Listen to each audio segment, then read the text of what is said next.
Welcome to the New York State Model Schools program. In this video, we are going to take a look at the recent updates to Google Workspace for Education additional services.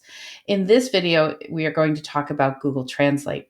Now, you may have heard that Google Translate can no longer be used with the new updates, and we want to show you how you can continue to use Google Translate both as a teacher and for your students. So there's two different levels that we're going to take a look here. We're going to talk first of what it means for you as a teacher, and then we're going to take a look at what it means for your students. As a teacher, you can continue to use Google Translate on your own devices, the ones that you are logged into. So if you need to use Google Translate with a student in a small group or a whole group setting, as long as you're using your own device, you can continue to use Google Translate as you always have. For your students, however, we want to take a look at where we're using Google Translate. You cannot go out to the Google Translate site. That is going to be blocked for your students. Where you can go is you can go into either Google Docs or you can use Google Search in order to use Google Translate. Let's take a look and see what that looks like. So here I have a Google Doc open that is in English, and I need to translate this into another language. What I'm going to do is go up to the toolbar at the top, click on Tools. Then I'm going to scroll down to where you see Translate Document. I'm going to ask it to change the language, and I can change the title if I'd like as well.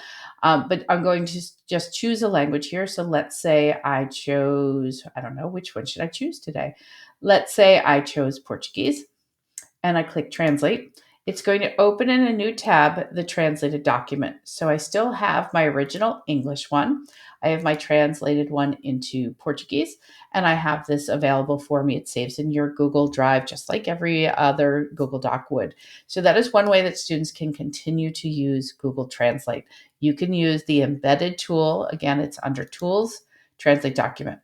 Now, the other way you could continue to use Google Translate is through a search.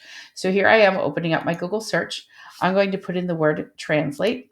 And when I do that, I'm going to get right at the top of my screen, you're going to see an enter text and a translation. So I can use my language to be English first, right? Or just keep it as detect language, which is what I'm going to do here. And then I can change that language. We'll stick with the Portuguese that we did for the other one. I can type in the word elephant, and you'll see immediately that word comes up on the right, just like it did in Google Translate. The only difference is I did not click this link to go out to Google Translate. Instead, I stayed within Google Search and used it from the top of the search bar.